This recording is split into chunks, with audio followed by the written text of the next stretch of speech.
All right, welcome back to The End of the World with Michael and Stu. I'm Michael. And I'm Stu. And today we're talking about an exciting film directed by Davis Guggenheim. It's 2006 Al Gore-centric feature, An Inconvenient Truth. His star turn. Yeah, finally he takes the Finally broke through. He takes the main stage after some time in the shadows, we might say, overshadowed by a slightly more popular and famous figure for the 1990s. But before that, I just wanted to bring up a recent news story that I think bears a little bit on the potential end of the world. Michael, have you heard about this alleged Russian satellite destroying nuke program? Vaguely. Why don't you just bring me up to speed here? What are we doing these days? So apparently, since the Ukraine war, Russia has been conducting these clandestine sort of tests of a scary, frightening new technology. Which this past week, the Pentagon has and the State Department have gone on this sort of PR blitz about this new potential danger. Basically, the idea is that Russia is going to put nukes up in orbit and is going to be able to blow them up in such a way that they won't hurt us. We'll be fine. But our ability to access GPS, the internet, make cellular... Not Waze. Yeah. Waze is going to eat shit? Even Waze will potentially be disrupted, sadly. Or it'll just be Putin's voice as the only option. Yeah, that, you know. Hello, America. Yeah. That would be good. No, what do you think about this? Does this move us? Is this like ticking the doomsday clock? Closer to midnight. I mean, it does. It just seems like we're just throwing kindling on the fire. Like we're just getting it from as many angles as possible, and now we're getting it from the angle of outer space too, which I think is kind of because what you're saying. The nukes themselves, if I'm correct, they're in orbit. They're not pointing up. Is that right? Oh no, like they're like on some kind of space nuke platform. How long did it take for this to become not clandestine anymore? Like how long it took? Did we know the whole time? Probably. I'm assuming so. And one always has to wonder, like, what is it about mid-February 2024 that necessitates this news coming out? I'm not entirely... Is it a wag the dog situation? Because there's disagreement. Some people are like, this isn't actually, we're not sure this is happening. So far, they've only put test objects into space. We don't know if they're gonna any plans to load an actual, fully nuclear armed. Whenever I hear something like this, I'm like, I mean, a potential end of the world apocalyptic event aside, I'm like, so is the U.S. like, oh man, why didn't we think of that? Or obviously they're doing it too. Like this doesn't even sound like that crazy of an idea. It seems like I'm sort of surprised it hasn't happened. Well, the reason it hasn't happened is because there's a 50-year-old. It's hard to do. Well, there's the Pentagon budget is just not big enough, Michael. Yeah. No, there's a 50-year-old treaty that says essentially no nukes in space. Let's confine our. I like that. Our planet-ending weaponry. We can have them here. We can have them amongst us, so they're as close as possible to destroy us. But let's not get fucking crazy and put them out of our space. Okay, let's keep our heads here. Yeah. So if this story is... Oh my god, that's so funny.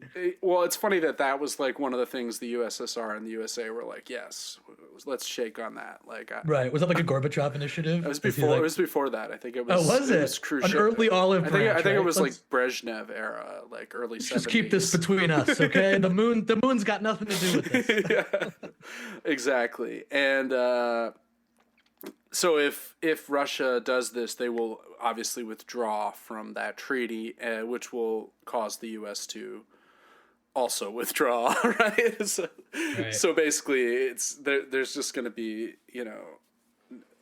and then there's feels like we're in an era where treaties are going to have less. Treaties are going by the wayside. Yeah. It's up and down. It's a cyclical thing, much like global warming, according to the skeptics. Yeah. A good segue. So let's get into our main topic, which is, of course, the 2006 film directed by, as I said, Davis Guggenheim, although I don't think anyone associates the film with him. I think the only name that comes to mind when you say An Inconvenient Truth is naturally Al Gore, our former vice president. I don't even know Guggenheim. Did he do anything else? Is he one of the Guggenheims? I haven't researched this at all, so let's just assume yes. Yes, let's assume yes.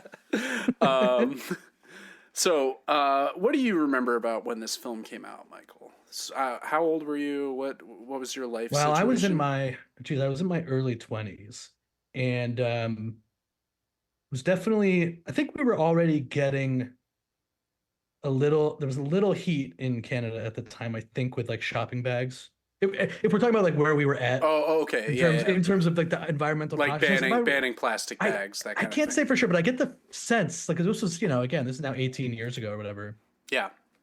I feel like people were starting to, maybe the good guys were out there bringing their bags, their own bags to the store, which is now compulsory certainly in New York where we live, but in a large I mean, politically, what I remember is that Gore, and we'll talk about this, I'm sure, but when he ran in 2000 and lost, as it were, he actually was fairly muted, his environmental bona fides, and in terms of he didn't run as an environmental crusader because they had tarred him as this kind of like whack job environmentalist, right? Right. And so it was there, but it was more often used as an attack against him, sort of being this like granola, exactly. out of, totally out of the mainstream, going to destroy the American economy. We're not going to be able to eat hamburgers anymore. The usual thing. We can't fly, like that type of thing. Yeah.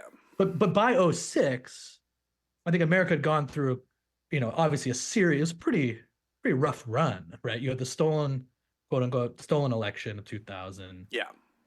Bush obviously gets off to like a rough start,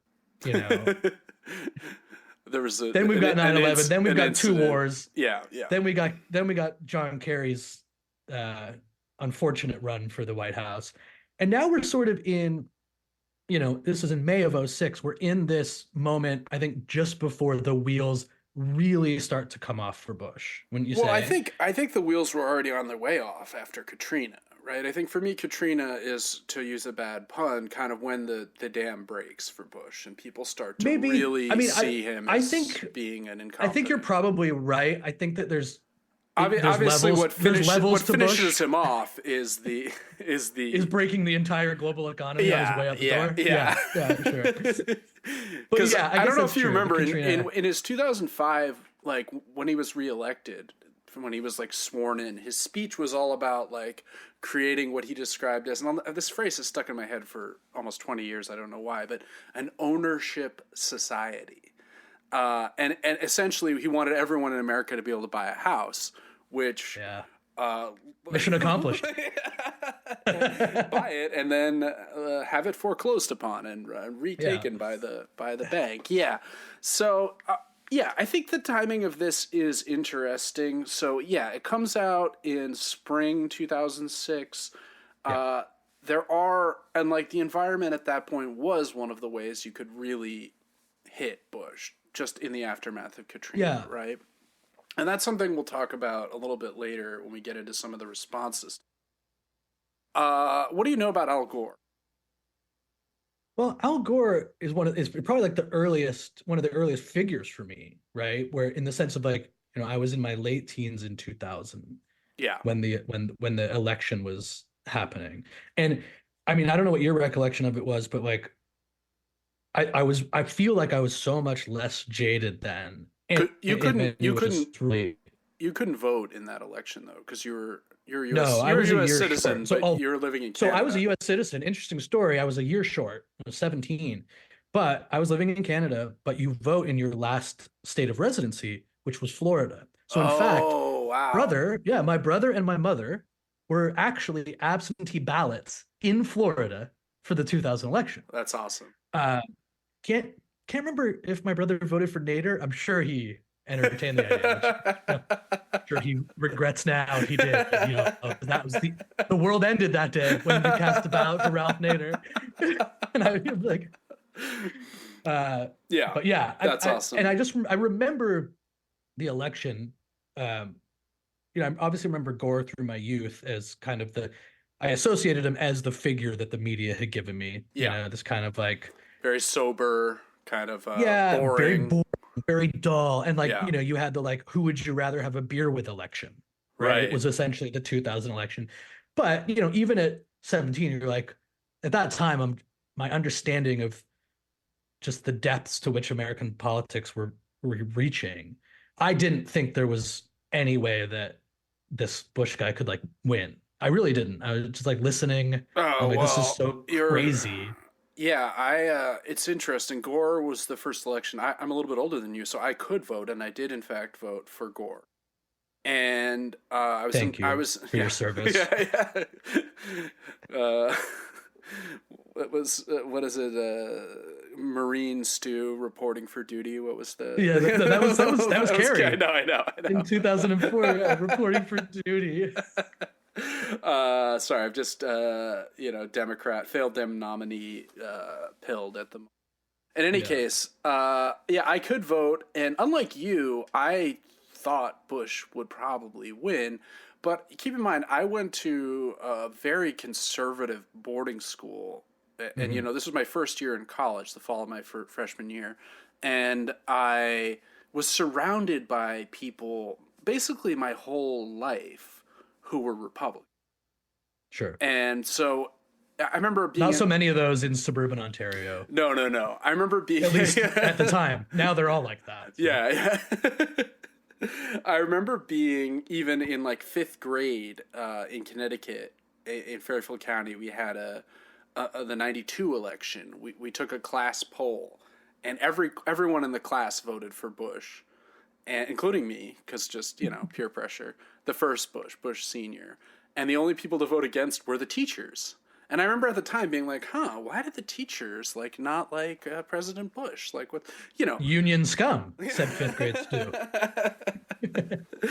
But in any case, I had a very radical political awakening in the 99 to 2000 era where I was like, wait a minute, like, it's just... Was this on the heels of Seattle, the battle for Seattle? No. I think it was just getting out of the right wing, wear a suit and tie to high school every day, go to school Jesus, 6 days, go to school 6 days a week, be surrounded by just hockey players and lacrosse players and just this sort of upper crust Connecticut vibe. As soon as I got out of that, I was like, oh, right, I'm nothing like that, and I actually don't share any of their beliefs. Yeah, I mean, in terms of where it was by 2006, it wasn't completely out of nowhere to talk about the environment and climate change. Bush was definitely being hit for not giving a fuck or thinking it was real or and being tied to the oil industry. Gore, yes, the Halliburton of it all, but also promising Gore, that he was going to do certain things. Classic Democrat behavior when conceding an election is make sure you get a task force out of it. Yeah. Make sure you get a climate or whatever. And they ended up not doing that. But of course, it wasn't just too far removed from any environmental concern just being considered pie in the sky. There was this great quote in the movie that I think brings us to where we were at and where Gore was at, where they have this clip of George Bush Sr. Yeah, in 92. Earlier, in 92, where he's talking about how you should be fearing Al Gore, this vice president who's lurking, because he's such a whacked out environmentalist and the quote is, "America will be up to its neck in owls."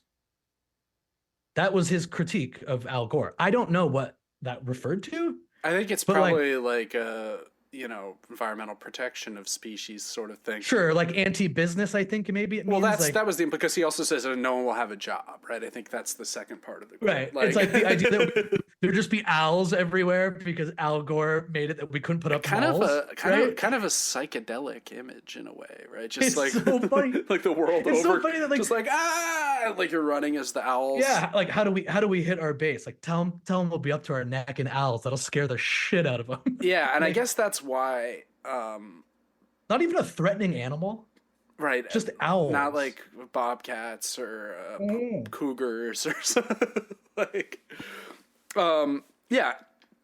So one last thing about this, like, why did Gore not run in 2004? Do you think?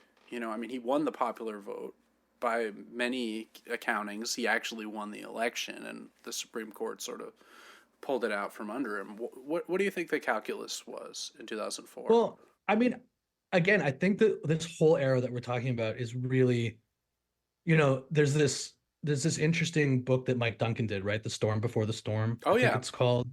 And it kind of like in a very truncated, shorter, hyper version, it feels like, you know, '01 or 2000, through to 16 is kind of this like similar situation Mike on Duncan's book steroids. is about the like decline and fall of the Roman Republic, right?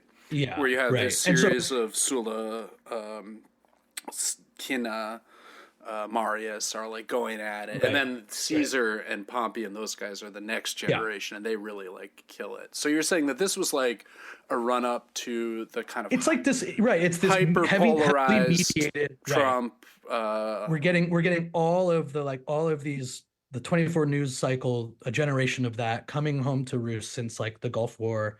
We're now a decade and change later, and these things are sort of starting to really have an effect. And so back then, I think there was probably just first of all more of a traditional thing that like you just wouldn't run again like that. It was like what the idea of, for example, Trump running again surprises nobody, you know, but I think there I was, think the Gore situation's a little different though. I mean, I think his calculus was basically like after 9/11, Bush is too popular.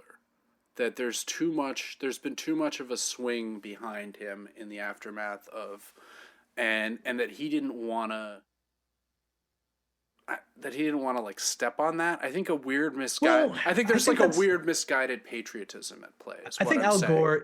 Al Gore was something of a coward. And I don't, I I mean, think Al like Gore very, did go to Vietnam, like unlike yes, well, famously, yeah. But I guess what I mean is like he's very emblematic to me of this whole era of democratic yeah, politics, right? From the post-Clinton era all the way through to today, where I think that they never have understood the writing on the wall, like the scale of the polarization that has yeah, happened. And so, for example, like even considering Bush's popularity is so hilarious yeah, as a reason to not run as the opponent. If you are really then 2 years later doing a documentary about the looming end of the world, right? yeah. It's like it's totally at odds. The second thing is like what's funny is you would think he would be really well positioned given his pop like he had a shot in '04. I think we all would agree on that. Yeah, He could definitely I have think he have trumped up would have done better his than Kerry, probably. yeah, and what would he could have made up what his reaction to these things would have been. He Yeah, could have taken all the popular positions, all the people who were like now seeing problems unfolding, obviously in Afghanistan, in Iraq, and been like, here's what I would have done, right. differently. I think the thing is, by 2004, I'm not sure the tide had turned hard enough against Bush on Iraq and Afghanistan. Yeah, I think that's right. That's And right. I mean, obviously it didn't. He beat John Kerry yeah, pretty more comfortably than he beat Gore, I mean, right? it's the only time that the Republican has won the popular vote in the last 25 years, right? Or maybe Tip longer. your cap, take Yeah. a bow, John Kerry. Anyway, let's get into Gore's bio. So his dad, he was born in 1948. His dad was also, and all this bio stuff is just from his website, Wikipedia, standard fare. His dad was already in Congress when he was born, and 4 years later would become a senator and would serve for 18 years. So he couldn't really hit Bush on the like nepotism charge, perhaps Sure. as hard as he might have liked to. He's from Tennessee, but he grew up in Washington, and going back to Tennessee in the summers. Was interested in politics from an early age. Went to Harvard in the mid to late '60s.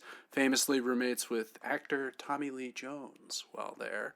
Where is that movie? Tommy Lee Jones is oh no, just about them. Yeah. Yeah. That is Although Tommy Lee Jones as Gore could work too, I think. sort of. I mean, he doesn't really look like him, but sure, why not? Fascinating detail. So I mentioned that Gore went to Vietnam. Now he went as a member of like the Army Reporter Corps. I mean, he was like a journalist for the Army in Vietnam, and he did spend a year there.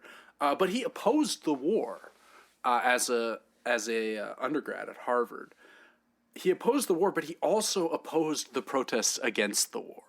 And I think like this detail like really tells you that's a definitional moment for Gore's politics. I mean, exactly, right? It's like the thing is, historically we tend to think of environmentalism as you were alluding earlier as something that's associated with the kooky left, right? Mm-hmm. Which in some measure, you know, Woodstock generation, hippies, that kind of image we tend to associate with the left. I think quite wrongly, actually.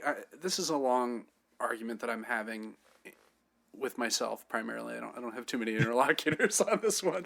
But basically, like, I think people fail to register the degree to which, like, hippies, environmentalism are actually, like, right-wing issues. In as much as hippies are famously Luddites, right? They're mm-hmm. against technology. They want to like go back to nature. And environmentalism is about conservation, literally conservative conservation, sure. Right? Now, I'm not saying conservative in like the 2024 Republican Party sense of the term at all, but like that actually there is like a strong historical connection between like conservation, conservative politics. You can go back to Romanticism in the 19th century and talk about this. Anyway, that's something I'll bring up in more detail probably in a future episode. But I love the like ambivalence. Like I'm against the war, but I'm going to go to the war because I hate the protesters, and it's my patriotic duty to go to war even though I'm against it. Also, his dad was running for re-election, and I think a big motivator for him was like, well, I gotta serve, I gotta do my part. Dad lost election, by the way. Yeah, it sort of like follows him. It sort of follows him throughout his career, right? It's like, yeah, because I'm against the Supreme Court's decision, but I do respect it, and let's rally around our new president. Yeah, you know? The other defining characteristic of Gore, besides his environmentalism, is, and again, this is somewhat paradoxical. He's incredibly pro-technology.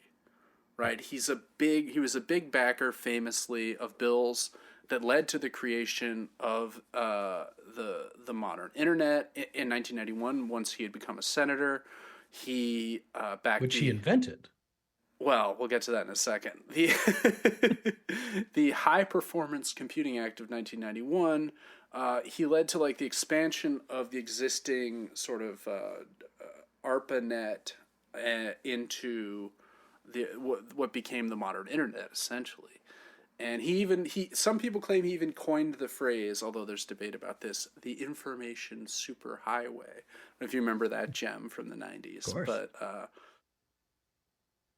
this sort of like his advocacy, or his like mentioning of this advocacy, is what led to the like much lambasted claim that he invented the internet, which is not something he ever said in any way. He said, which I think, did it make it into a Simpsons episode? Oh yeah, I mean it's one of the 5 things I think about immediately on thinking of Al Gore. I think most people probably that's maybe the first thing I think would say invented the internet. Most people our age and older, and then the second thing would be climate change. Yeah, exactly. Apparently there was a Wired magazine Number 3 is winning a presidential election and not getting to be president. Just perfect. A brutal trinity. Yeah.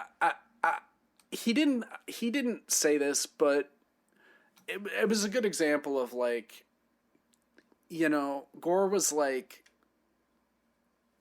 it's perfect for him, right? Like he said, he did something good that was important, and it just gets twisted in the right way, to make him seem ridiculous. Essentially, it's sort of similar to his climate change advocacy, which was early and did bring it to DC in a way that it wasn't before, as ineffective as it ended up being. But I think it it sort of gets to the point of, and we'll get into this, I think, a bit later, but how they did go after Gore from the time of the 2000 election through his Inconvenient Truth attempt to save the world or what have you. That like they take the things that are actually, I would say, probably the best of Gore, leaving aside whatever the anti-communism, well, we'll come to that in a second.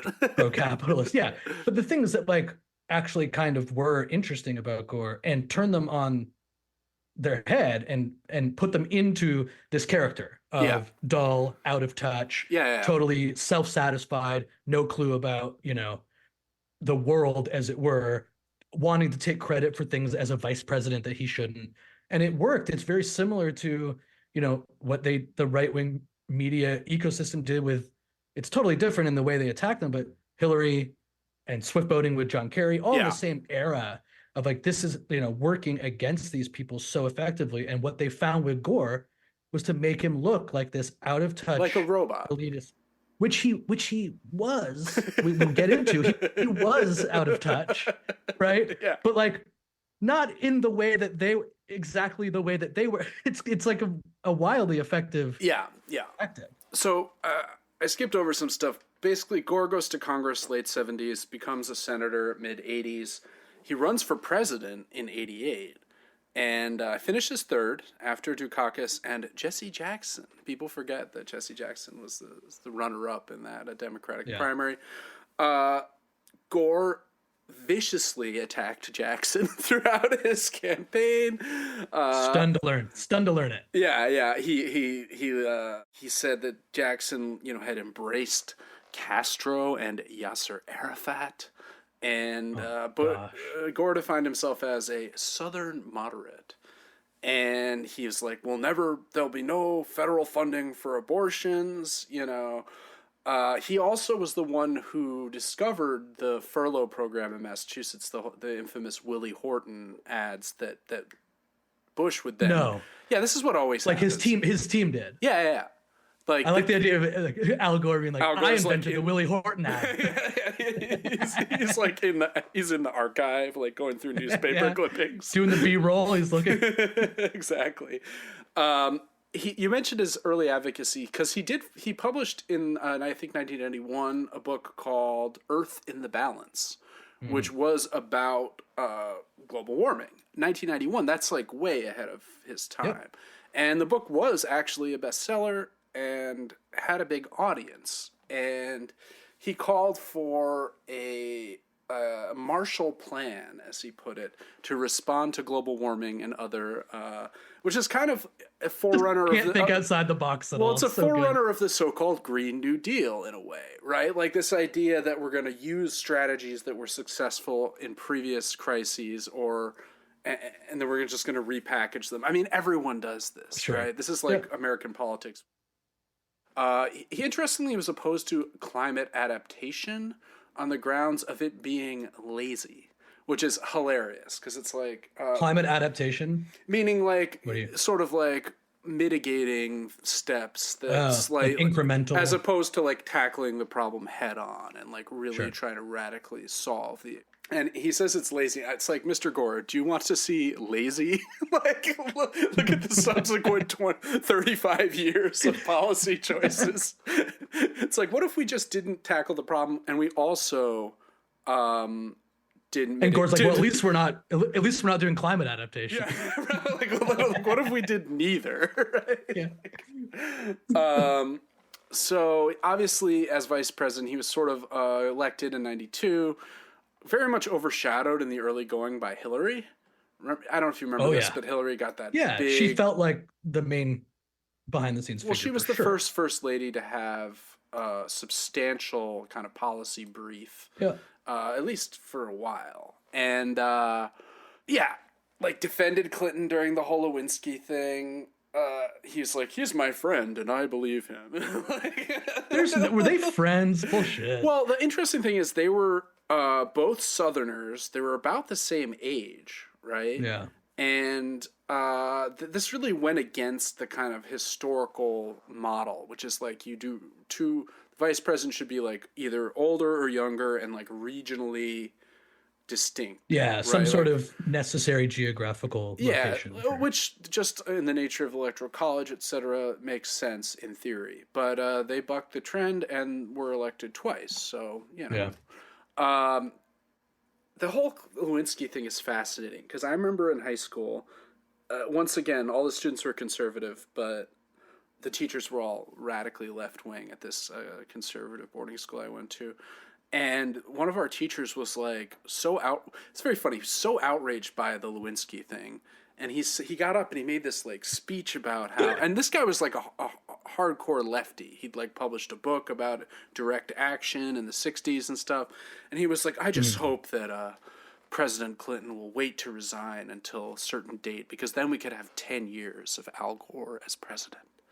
Because, if you become one could dream. If you become president after the halfway point of if you're the vice president, you can run for re-election twice. But if you become early, you can only do it once. Anyway, did anyone say that about Lyndon Johnson at the time? Well, Lyndon Johnson could have run. He could have, right? Yeah, but just chose not to because of Vietnam. Sure. But anyway, then we get to the 2000 election, in which he chooses Joe Lieberman, Connecticut senator. Not the most very moderate. I totally forgot about that. Oh my God, what a disaster. You want to hear a funny story about Joe Lieberman? Around a couple years after this, I was sitting in New Haven with my then girlfriend, and we were having like lunch at an outdoor cafe, and out of the corner of my eye, I look over, and Joe Lieberman is like walking down the street. And I look over at him. I'm like, oh, it's Joe Lieberman. And he looked at me like I was Lee Harvey Oswald. Like, he was like, I'm like, this look of like hatred like flashed in his eyes, and like fear, and I was like, what's going on? Like, and he was the senator for my state at the time. Yeah. And so you were a constituent, yeah. I was a college student. Well, I had graduated, but I was like, Yeah. And I was like literally dressed in like running shorts and a t-shirt. Heinous. Very weird moment. I'll never forget the look of just like, I remember when he got the gig, when he got the VP nod. Well, remember McCain wanted him to be his VP also. Yeah, like you see, I remember this, and it's like you see, so when I saw him for the first time, it was the feeling like this just got a little harder. You could sort of tell immediately that this was a fucking bad call. It just was not going to hit with anybody. I remember you just thinking like, who was this for? I mean, again, like, it's the weird thing of like tacking to the middle, right? Yeah. I mean, the thing with Gore is, despite people tarring him for being a leftist or something, he is insanely conservative for a Democrat, insanely moderate, as we say now, and utterly anti-communist, rabidly anti-communist. I mean, this comes up in the movie. Well, let's get into the movie. Enough about Gore. Like, the movie is interesting, right? The opening. You look at that river gently flowing by. You notice the leaves rustling with the wind. You hear the birds. You hear the tree frogs. In the distance, you hear a cow. You feel the grass. The mud gives a little bit on the riverbank. It's quiet. It's peaceful. And all of a sudden, it's a gear shift inside you. And it's like taking a deep breath and going, oh yeah, I forgot about this. Well, the movie, I think the opening is interesting because it kind of gets at what you're saying, which is that like he kind of represents a more conservative version of environmentalism. Yeah. Right? Because he's not, and it to him the most important thing in the movie, and the thing that was going to create the call for action, right, is, I'm down by the river. Right. Well, like the thing is, but he wants ultimately to be able to like keep his daddy's bull farm. Yeah. and stay on the land. Like that's what it's about, partly to him. Is like don't we all want to have our hundreds of acres of farmland because the earth is so important? Yeah, I think that's one of the things that really bothered me about that. That said, the opening is very romantic with a capital R, right? Mm-hmm. What he's emphasizing about nature is that it has non-utilitarian value, that it has a value that is beyond its value as commodity, right? So rather than looking at a forest and thinking, oh, I could sell these logs for, and like we could plow the land and turn it into there's some gas under there that we could drill. Just looking at it and seeing it as something valuable in and of itself, that's like a tenet of 19th century onward romanticism. And I think that's good. Like, I agree. Well, it's also sort of rarefied air for an American political figure.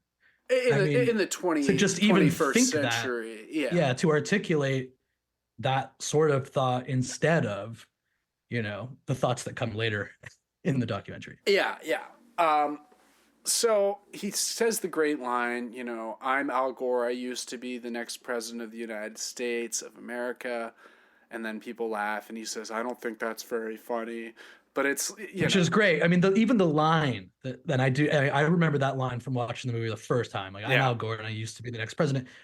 So it really sums up Gore and the lack of political courage. It's like he couldn't even come out and be like, I am Al Gore, and by the way, I should have been the president. Instead it's this loose, funny, I can't look at this head on, the fact that it was taken from me. So instead I'll do my little bit here, and it doesn't even crush. Yeah, it doesn't crush.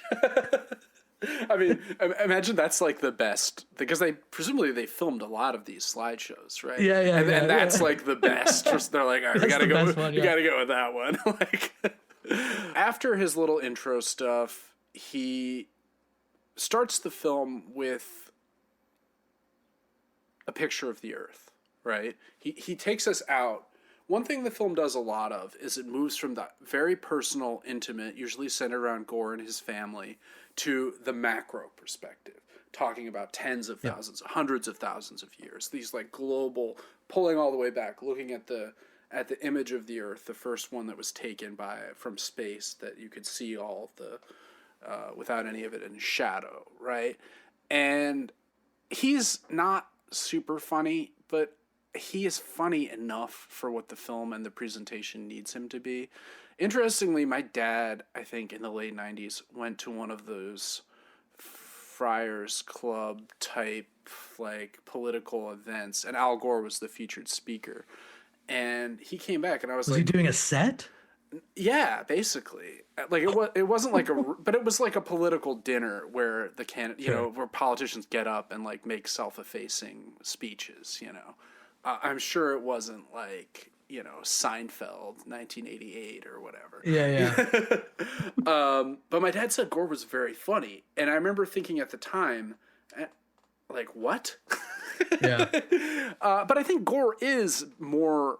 He is livelier in this, and he is funnier and somewhat self-aware, even as he still is quite robotic on a basic level. Do you agree? I mean, you're our resident comedy. I mean, I think Gore, by 2006 has strangely become a very confusing amalgamation of factors, if that makes sense. All of this baggage of his past that he doesn't really shy away from. You do get the feeling of weight and disappointment still, even with the sort of that exists. The tragic failure. Yeah, there's occasionally the things I would have done, or what it would have been like, which is fair, I think. And then not that I think that he would have saved the world or solved climate change at all, obviously. But there is that, and then there's all of the weird ideas that we all have in our head about Al Gore by 2006, right? That as a result of participating in this media ecosystem for a decade and a half and watching him. And then we do get this contrast of him being this kind of humorous down-home Southern type sometimes. Yeah. With then this poking through of this messianic complex sort of too, that he actually thinks once I get this rolling, Like this, this is going to be the first. The waterfall begins with the and maybe first drop. Maybe he didn't think that, but Yeah. the way it comes off is like it's almost like, oh well, it all feels to be compensating for 2000 in a way of like, I will end up being almost this like the great man of history will be Al Gore in the end because of my PowerPoint presentation. I think that's right, and this is the greatest film in the history of PowerPoint presentations that have become films. It's not even close. What would number 2 be? I mean, it's very funny. As a teacher, I have students give presentations all the time. They love to do PowerPoint, so I'm like very familiar with this sort of, and seeing Gore just do it, I'm like, oh wow, yeah, Gore really got the ball rolling on this PowerPoint movie. He absolutely. I mean, and not to mention, it's like they're also like the filler of the movie. The B-roll is him like putting it together. It's like him working on the PowerPoint, working on it, but then not just the PowerPoint. So like he's got a lot of laptop shots. He's on the train, but he's got no time. He's got to keep putting the PowerPoint together. And then it also goes into like news stories, like stories of the Bush administration ignoring climate change. And it looks like he's like almost in like, he thinks he's in like the Pelican Brief, and he's gonna like break the big scoop that will finally usher in. And like the thing is that it's weird because I have such a negative view of basically all of these political figures. Yeah. What comes through in Inconvenient Truth is, despite everything that he's, I think, rightfully criticized for, and why we will talk about how I think this ultimately fails, it's very hard, given the history of Al Gore, to not have this shred of sympathy for this character. Not that he deserves it, but it's affecting sometimes. You're like, you almost want to believe the delusion, given everything that's happened over the last 24 years, that, what did you describe it as when we were talking about it before? A hinge point that somehow Gore, it just could have been at least different enough, but it's probably not true. But there is this romantic notion that just comes through every now and then of like, well, he does actually talk about the environment as a value in and of itself. He does talk about a type of thinking and perception that is totally outside of the American political mainframe. He doesn't get outside the capitalist mainframe at all. But like no other guy, the only other person who did it purely for effect was an Obama when he's running in 08, talking about like the seas have been healed simply by like giving this man the nomination or whatever he said. And it had sort of reached a point of farce almost by then, that like we were so far beyond. And I think that Obama, obviously far more adept politician, like far more cynical also, right? I mean, far more cynical, and like, but to be fair, like Gore really, I think, gave him the platform to use the environment cynically. Yeah, like, he really did sort of fall on the grenade and become the whack job leftist environmental guy, so that by the time Obama's going for it, it's like, no man, like this shit's serious. And even though he wasn't about to do anything to solve it at all, it allowed for that expression in a way that I think Gore was way more muted in 2000 on it. Yeah. What do you think about the various props and tricks in the film that Gore uses to illustrate his points? Like there's the cartoon, which I found to be kind of cringe and ridiculous. It's like a Simpsons knockoff cartoon almost. Then there's the contraption, as he calls it. That's sort of a scissor lift. He gets on a skyjack, scissor lift, and he goes follows. I actually liked the scissor lift bit. As the performer, I would say I was kind of surprised at how well he timed it with the actual chart, the red dot going up. But he still couldn't resist the like talk about off the charts while he's still on the chart. Classic mix up. Like, well, you just you made a bigger chart, man. It's not off of anything. But I don't know. I mean, I think the whole presentation, you kind of have to try to put yourself in 06. And I think you're also in this really interesting illustration of, we're already really in our echo chambers in a way that becomes more and more severe as the sort of internet and online life take over politics. But like, it's just a group of people nodding along with Al Gore. Yeah. Hearing what they feel they know and what does make them better than people who don't even think it's real. Like that's we always do this, that they always did this in this era, that was like, let's ridicule the right and their opposition to it by talking about how stupid they are for thinking it's not real, as though we can't even conceive of the fact that that is itself a political and effective, cynical way of preventing any type of legislation or whatever awareness of climate change. Instead, the liberal left, the Democratic left, was already doing this thing. It's kind of like when Obama would go around in 2016 and help, the campaign by basically turning into a stand-up comedian. Yeah. And making fun of Trump the way he did at the correspondence dinner that led to this whole fucking thing in the first place. And he's like, this guy's out here selling steaks. And it's like, dude, man, I guess you don't know what the fuck is going on then. And that's how I feel about the Gore presentation. It's like, it's not built to reach anybody else. Well, I don't think it's primarily given to like college students.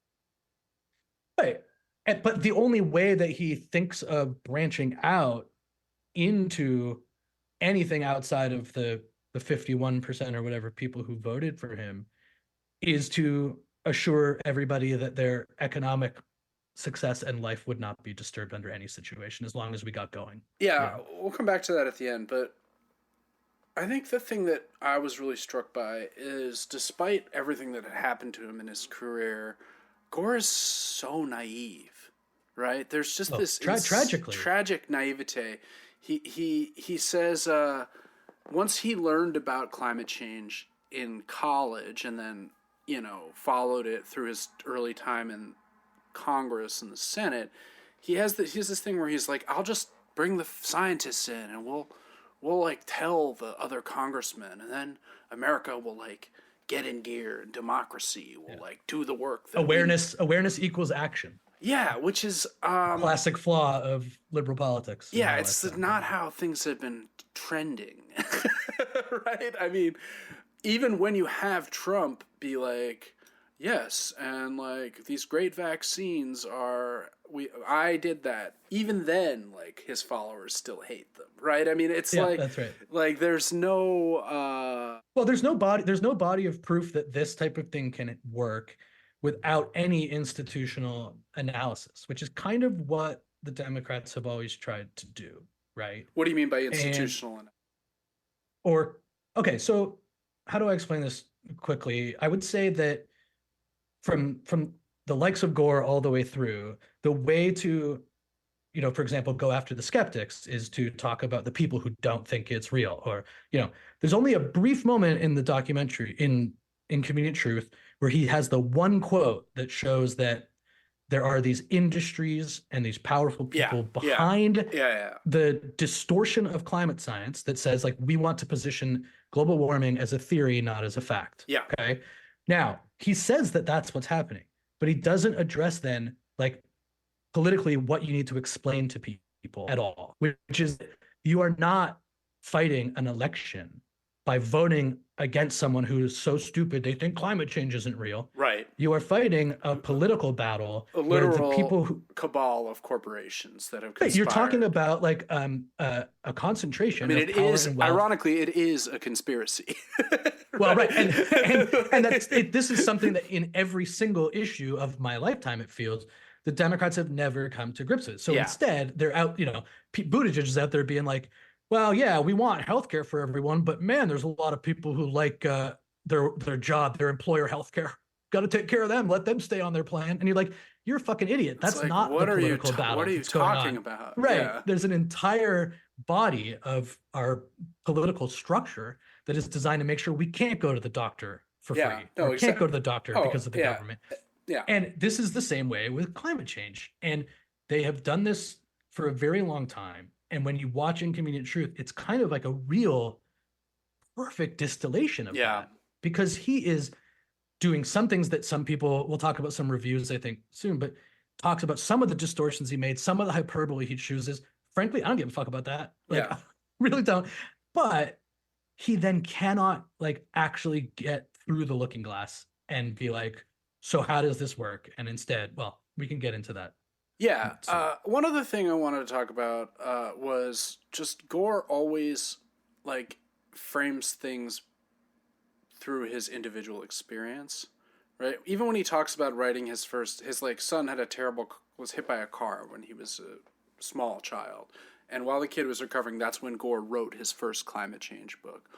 Later, he makes an analogy between corporate inaction and the tobacco lobby, which ties into what you were just talking about, right? He says, for years, tobacco companies knew that cigarettes caused cancer. And then he's like, my sister smoked and she died, right? So he like, which I think is smart in terms of like filmmaking, like tying things to individual events that we as individuals ourselves can relate to.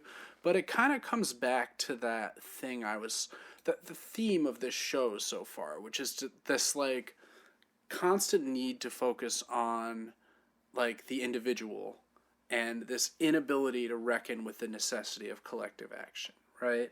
And there's a couple of other things that he does bring up. I want to give him some credit because, like you, I'm like pretty critical of Al Gore. This film reminded me of a lot of things about him that I'd kind of repressed or forgotten. yes, I thought he absolutely. was cooler and more left wing than he was. He's like a rabid anti-communist in a way that just feels so like over. Like, what are you talking about? Even in like the 2000s, he's like, he's like, we got to celebrate our triumph over like the USSR. It's like, do we though? Like it's a while ago. Like that was like not totally great in a lot of ways. But one thing he does mention is like, look, climate change is going to bring about a lot of environmental shifts and niches, and that these are going to, lead to the rise of new illnesses.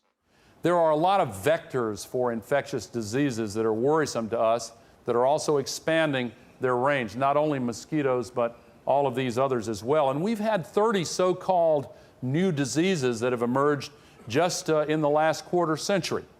And a lot of them, like SARS, have caused tremendous problems.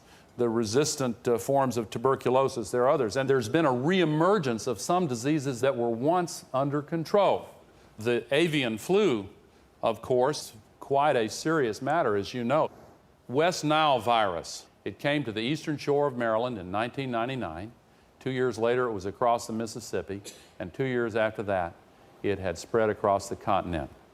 But these are very troubling signs. He's ahead of his time there, right? He mentioned SARS. He's like West Nile, SARS, all these other and it would be about 14 years later. And, I know there's still a lot of debate about the origins of COVID. Some people are very sure it was a lab leak. Other people think it was zoonotic in origin. I'm not a scientist. I don't feel that strongly either way. I tend to think it was probably natural because things like this have happened before. But regardless, the rise of new pandemics and things like this being because of like animals shifting their like patterns of life and moving into places where humans are that they previously didn't, like he's right on about that. That is an issue, and that is the film is a little bit of a parade of facts, all bad, right? And I think about like an hour and 10 minutes in, I was like, man, this is kind of dragging a little bit for me.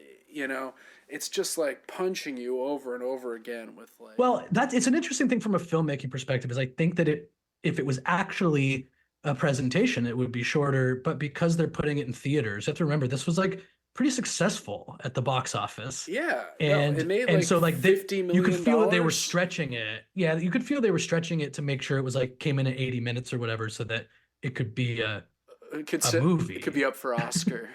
And it won. It won the Oscar. It was up for Oscar, so, and it triumphed. Who are we to say, right? Yeah, Gore. Yeah, Al Gore's big triumph. He did get the statue, at least in the end, right? Fair enough, right? I mean, that was when I watched the disease part. I was like, it brought back like I remember how I was in Toronto during SARS, which got hit pretty hard. There actually was SARS. They had the concert there. That's where the Stones came and saved the day, or AC/DC and whatever. Nice. and a bunch of Canadians famously threw water bottles at Justin Timberlake because they were there to see AC/DC, not this hack shit. But that's another story. Cold. But I remember just like, being like, I'm obviously a pretty paranoid guy, but like I was like scared of that shit. Oh yeah. And now you're like, you put it in perspective, like West Nile compared to what we have had unfold over the last 4 years it's just a different plant. It's a different experience, Yeah, no, it's very true. But give him credit for being on top of like some of the eventualities. He also goes to China in the film. Very interesting. And there's a scene of him like talking shop with like some Chinese officials about like coal power plant usage and stuff like that. I think again, it's refreshing, even if like probably completely ineffective, to see an American politician, if one out of office, like talking internationally about these issues. Like that's in the age of like hyperpolarization against China, which quite frankly I find ridiculous. It's difficult to imagine, reaching across the right. Like when it's weird the way that they do it in the film. Like when he starts talking about China, you almost think he's just going to start levying a bunch of hate and critique about their usage of carbon. Yeah. And instead it's like, well, they're actually paying attention. Yeah. Which is true. But again, like it gets to that real problem with the movie, which is kind of like he goes through all the way. He gets up there with the tobacco industry, but then he can't make any industrial or he's macro utterly connection. beholden to capitalism, right? He keeps coming back to capitalism. He talks about, hey guys, like once we start fighting climate change, it's going to create so many new jobs. It's literally the first positive impact is there will be other jobs to work. Yeah. Like you're talking about like singing this beautiful song about the environment at the beginning of the movie. And then he's like, think about the new... Think about the jobs you'll have. We're talking $17, $19 an hour. Full benefits. Like, what a hilarious mission for the Messiah. He also to says... make sure that you're like making $65,000 a year. He also says... carbon capture is going to be like a big, we're going to like suck the carbon out of the air. And they've started to do that. But I mean, like the scale at which that would need to be done to have a noticeable effect is staggering. Right. And part of the again, I think this goes more to the idea of this podcast so far is that like when conceiving of what's exciting or inspiring about this action, it's there will be jobs. We can't even imagine the type of work we'll have to do. And then think about all the cool toys we will continue to have, as opposed to any reckoning for like the responsibility of industry and its trampling over the environment and our resources that led to this point in the first place. It's like, it comes back down to this classic notion of Gore and these liberal politics, which is like, yeah, we'll still trust them just enough. We'll hold their feet to the fire, but at the end of the day, we'll get a task force. We'll see what we can do, and we'll ultimately trust these people. Bush isn't going to actually steal the election, is he? Let's just make sure we're making our case in court or whatever. Over and over and over again. And all these years later, he is still in a situation where he's like, once we make it economically powerful, then all these evil fucking people who have led us to this moment will all come around because they'll be able to hire you. Good jobs, and they'll be able to make new toys. Yeah, you'll get to work in the carbon mines. It'll be great. No more coal mining. That's right. You'll be like at the carbon capture factory. Right. Well, the carbon capture part of the documentary where he has the great line where he's like, where he starts his cell and he's like, political will, that's a renewable resource. And it's like, dude, man, like bro, what are you talking about? And even from a sympathetic look at Gore, it's like, dude, have you even lived your own life? Yeah, it's really... What are you talking about? Your life is a refutation of that idea. And he says things like, we won the Civil War. We defeated fascism. We defeated the Soviet Union. And I'm thinking as I'm watching this, we eliminated slavery, right? And I'm like, all of these things cost an enormous amount of violence, right? Yep. Like none violence, of these death, like institutional shifts that occurred or didn't. I mean, massive unfathomable changes. score of changes in perspective. But for this one, it's just like we have a documentary. Bring your bags to the bring your own bags to the grocery line, and we'll start doing the real work. Yeah, it's so amazing. It comes right on the heels of all this like we won World War II, so now we'll just start using LED light bulbs. Yeah, and like, what did we have to do to win World War II? Right? We just, we had to use fluorescent lights.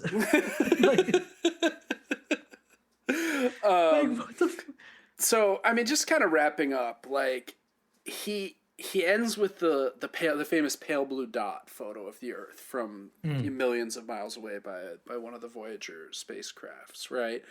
And so he sort of ends where he began, and the final moments of the film are back at the river. It's like, wow, bookends. The beginning, the end, it rhymes. It's like poetry.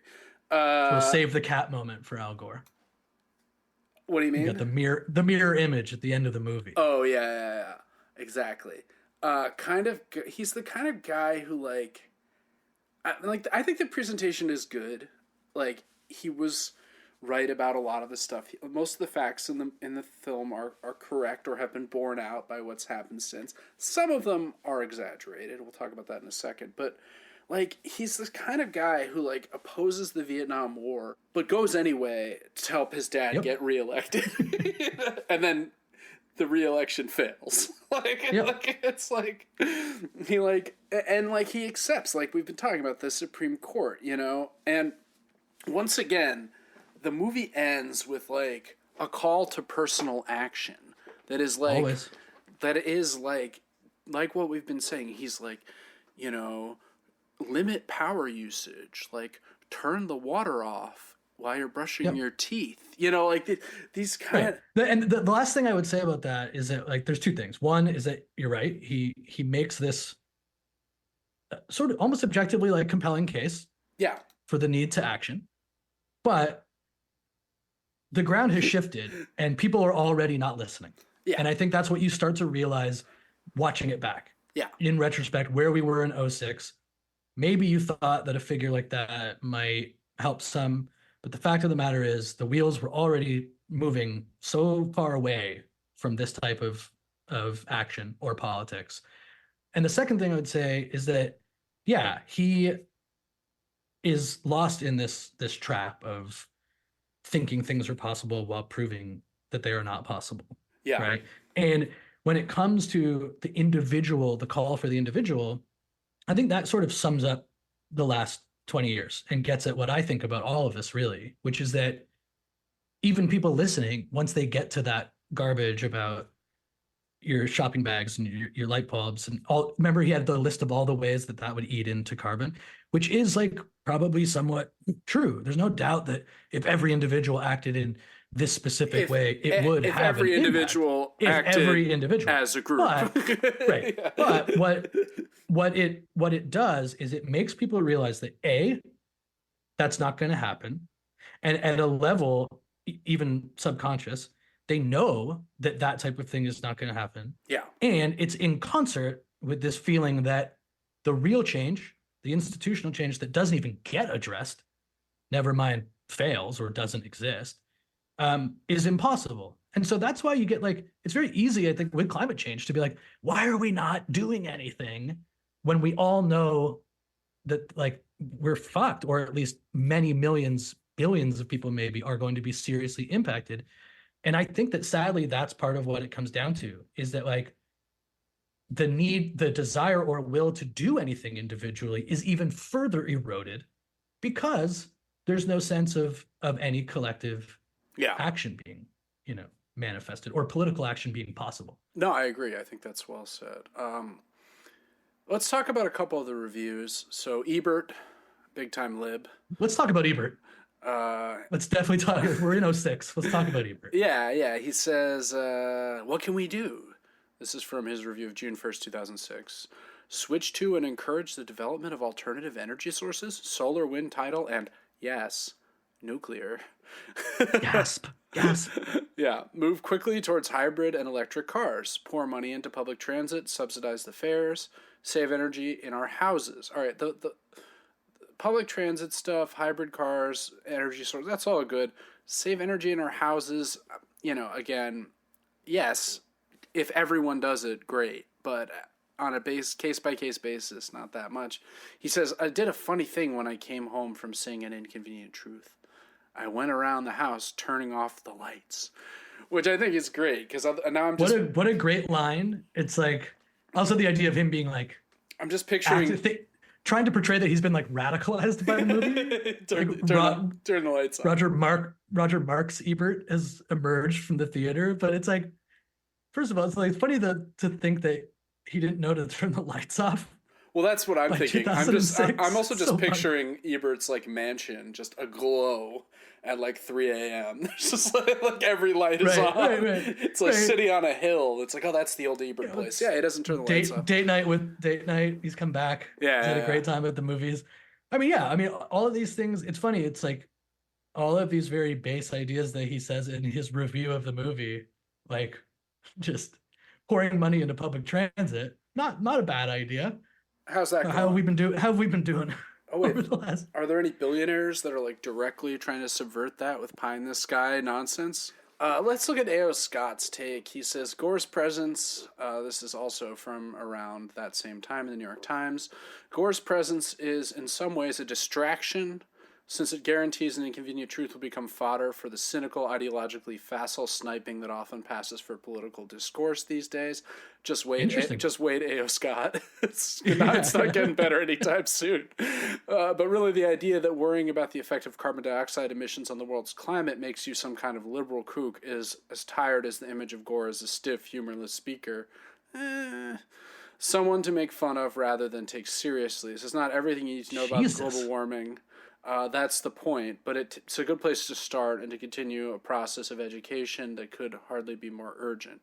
Like An Inconvenient Truth is a necessary film. I think that's like pretty good, right? Like I agree with. I think it's interesting. The defense of Gore as like not a stiff, humorless speaker is a little bit of a stretch, but yeah. Although in fairness, he is marginally less stiff and marginally more humorous in this than he was in his last public go-round. But I do think it's an interesting point. I don't think it's true, but I think it's funny. Like, who would the messenger have been instead? Well, he would be a distract. I think it's fair to say he was a distraction. Not that you could have avoided it, maybe, but like right away, the way the movie was consumed by anybody who wasn't in the bag for Al Gore or climate was like, this fucking guy again. Coming back here with his fucking bullshit. Would he also invent the internet? And we just went right back into this game. Yeah.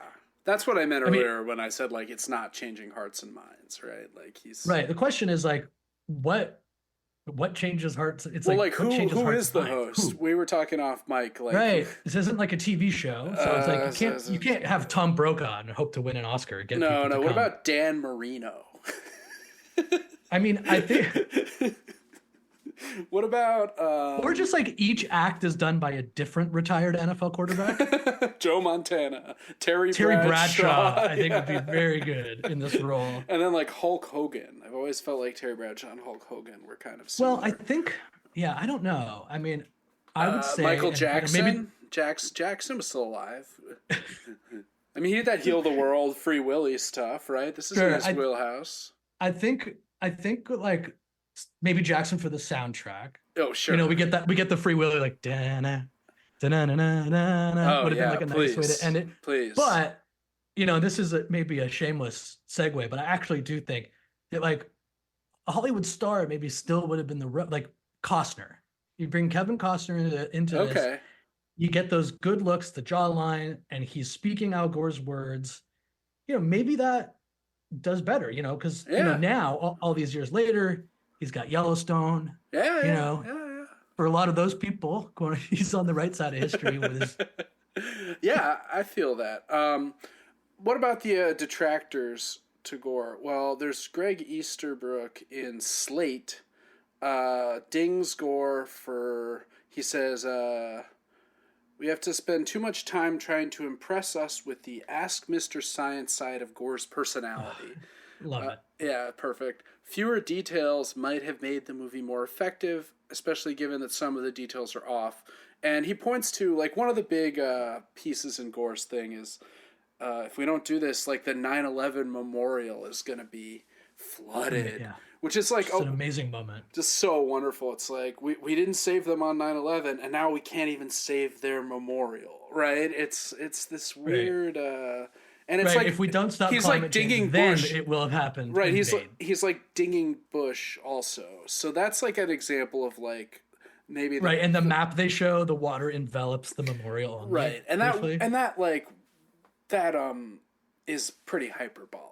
Right. But but in fairness, yes, that part is so ridiculous. But it's also funny to think guys like Easterbrook sitting there feeling contested by it. Yeah. You know, like it's not that antagonistic. It's also not that complicated. And it's like the idea that he is sitting there being like, oh, this guy's trying to impress me.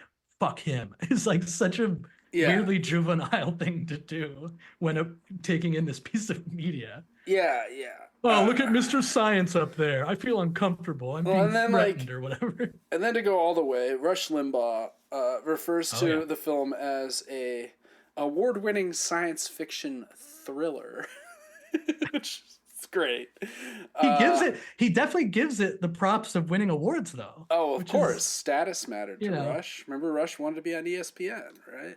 Well, he was briefly. Well, it didn't go so well. But it is kind of, it's funny, like the award-winning science fiction thriller is like, to be fair to Limbaugh here, it's pretty funny. Like I said about the Pelican Brief, like there are these moments of the movie that do mostly the B-roll when you cut to Gore, like he's like putting the pieces together, his hand and like on his all chin. It takes is one more, right? Just this one more slideshow. I'm gonna speak to the right guy, and it's all gonna happen. Limbaugh's... I'm gonna call out the current forces of power, bring this whole shit show down. It does feel like that a little bit. Limbaugh says the sole purpose of this campaign. This is a campaign Gore raised $300 million after this film to like spearhead.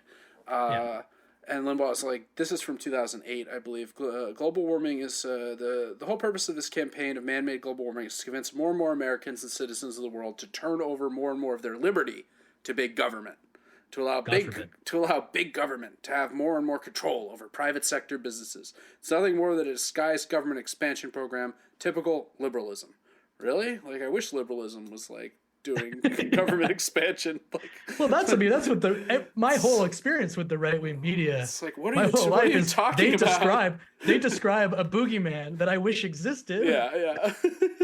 You know, like if only some of these things were true that you're using to prevent any of them from ever coming to pass. This is interesting what Limbaugh says next. Everybody wants to matter. Everybody wants their life to have meaning. So, if they can be fooled into thinking that they are going to pay for their carbon footprint, that will help clean up the planet and prevent this destructive climate change, they'll be more than happy to do it.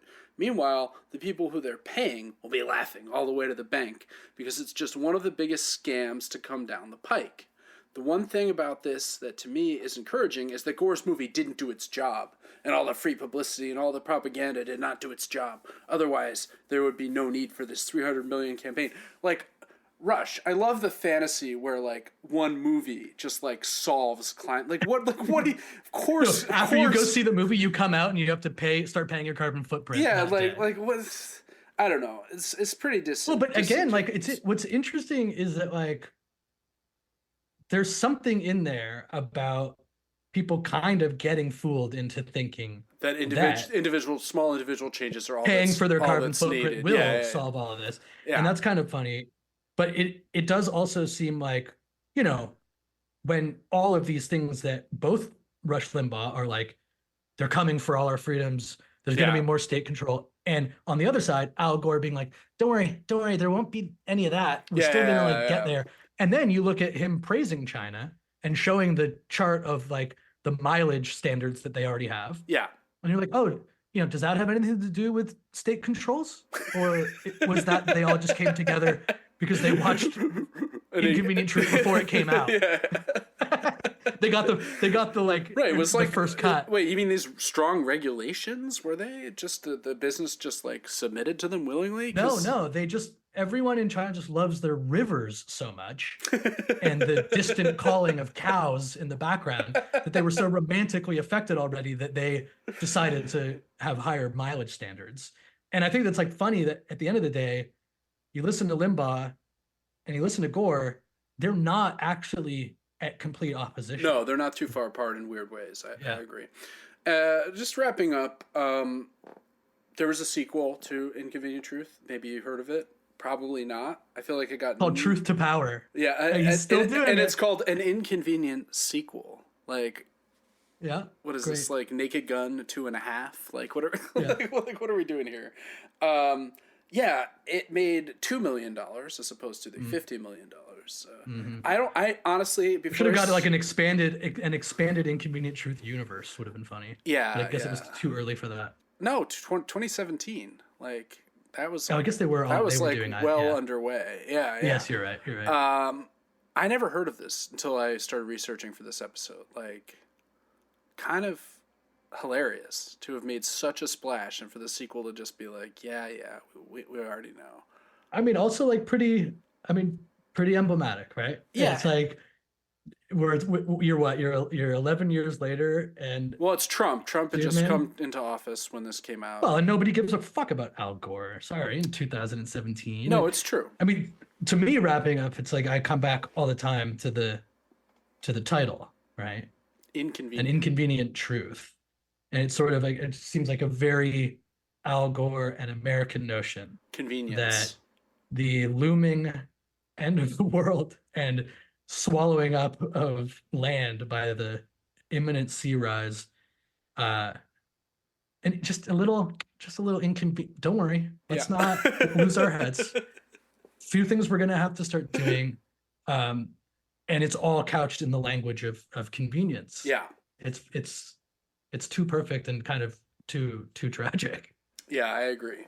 All right, cool. Well, that was very interesting. What are we talking about next week? You sort of had a little Easter egg in an earlier comment. Yeah, for our listeners to go back. But the man who may have been able to save us all by delivering the amazing words of Al Gore in Inconvenient Truth, one Hollywood frontman, Kevin Costner. Yes. We are doing our first double feature episode. Do you want to explain what we'll be looking at? We'll be looking at two films from the 90s starring Kevin Costner. One also directed by Costner. The first is infamous Hollywood bomb, although it ended up making money, but never mind, Waterworld. And we'll be following that up with actual bomb and truly ridiculous film, The Postman. So, I love the movie, so this will be a fun one. Yeah, I'm looking forward to it. And remember to subscribe, rate, and review the podcast. Follow us at End of the World WMS on Instagram. And anything else you want to plug, Michael? No, that's great. Cool. All right, guys. We will see you again soon.